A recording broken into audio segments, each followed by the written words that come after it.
चला आज आपण एका खूपच रंजक प्रवासाला निघूया.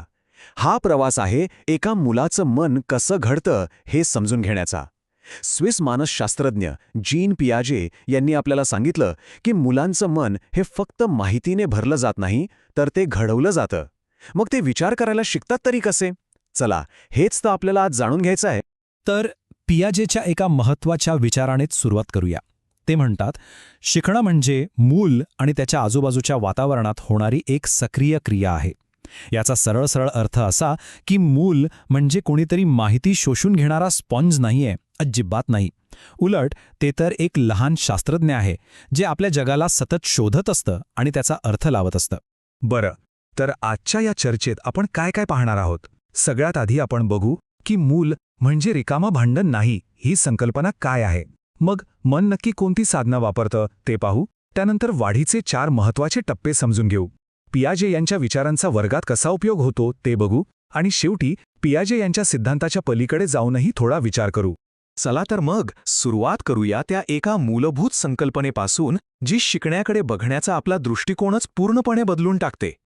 म्हणजे बघा, पूर्वी असं मानलं जायचं की मुलाचं मन म्हणजे एक कोरी पाटी किंवा एक रिकामं भांडं आहे ज्यात आपण फक्त माहिती भरायची. पण पियाजे यांनी ही कल्पना पूर्णपणे नाकारली.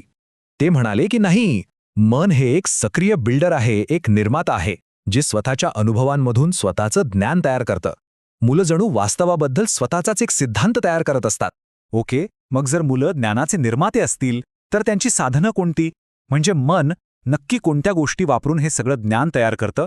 पियाजे यांनी याच्या काही मुख्य प्रक्रिया सांगितल्या आहेत. यातला सगळ्यात मूलभूत बिल्डिंग ब्लॉक म्हणजे स्कीमा. आता स्कीमा म्हणजे काय? तर समजा आपल्या मनातली एक फाईल किंवा एक फोल्डर. एखाद्या संकल्पनेबद्दलची सगळी माहिती आपण ह्या फोल्डरमध्ये ठेवतो. उदाहरणार्थ कुत्रा या संकल्पनेसाठी मुलाच्या मनात एक स्कीमा असतो. मग येतं अंगीकार किंवा असिमिलेशन.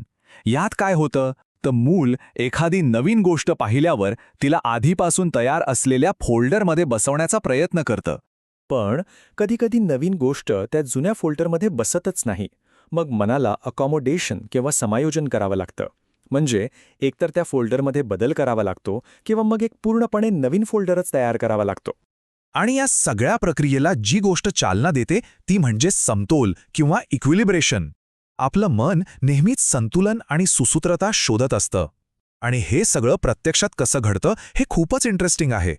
चला एका साध्या उदाहरणातून हे समजून घेऊया. समजा एका मुलाच्या मनात कुत्रा या स्केमामध्ये काय आहे तर एक केसाळ 4 पायांचा प्राणी. आता ते मूल एक गाय बघतं. गायीलाही 4 पाय आहेत.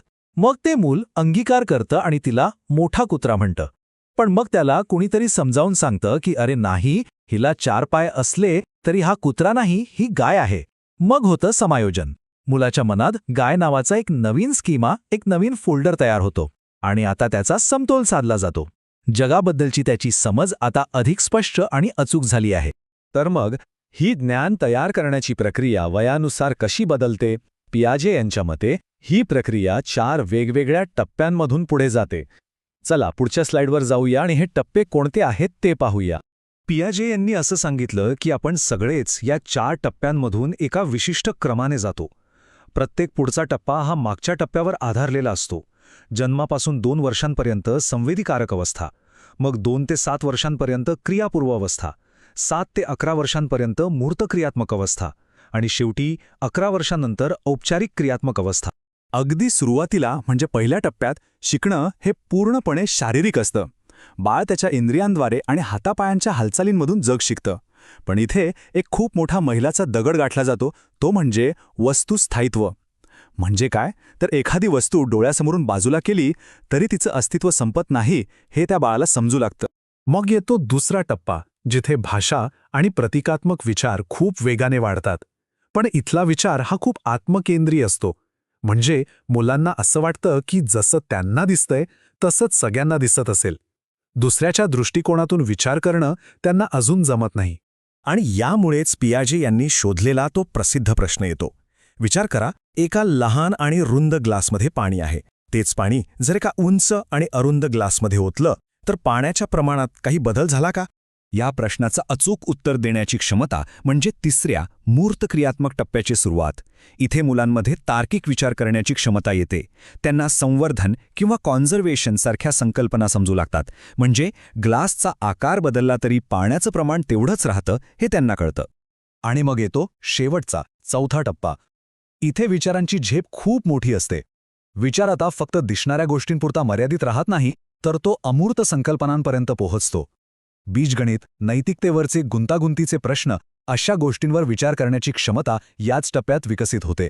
बरं, तर या सगळ्या सिद्धांताचा, या सगळ्या टप्प्यांचा प्रत्यक्ष शिकवण्यावर काय परिणाम होतो? आपण मुलांना शिकवलं कसं पाहिजे? पियाजे यांच्या सिद्धांतामुळे शिक्षकांच्या भूमिकेत खूप मोठा बदल होतो. पारंपरिक पद्धतीत शिक्षक फक्त माहिती देणारा असतो, पण पियाजे यांच्या विचारांनुसार शिक्षक हा एक मार्गदर्शक आहे, जो मुलांना स्वतःहून गोष्टी शोधण्यासाठी मदत करतो. पारंपरिक पद्धत पुस्तक केंद्रित असते, तर ही पद्धत बालक केंद्रित आहे. यातला सगळ्यात महत्त्वाचा मुद्दा हा आहे की शिक्षण हे सक्रिय असायला हवं, निष्क्रिय नाही.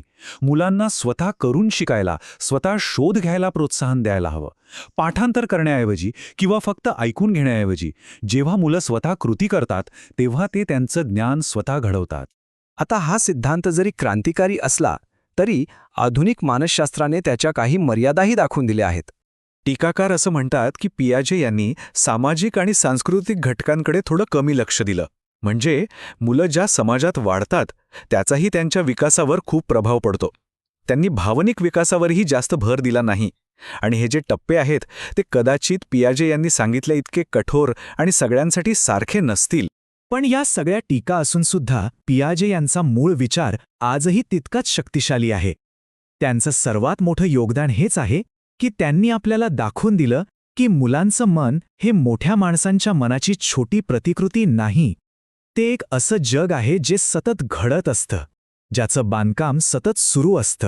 आणि यामुळेच आपल्यासमोर एक शेवटचा पण महत्त्वाचा विचार येतो. जर मन हे भरलं जात नाही तर ते घडवलं जातं हे सत्य स्वीकारल्यावर शिकण्याकडे बघण्याचा आपला दृष्टिकोन कसा बदलतो?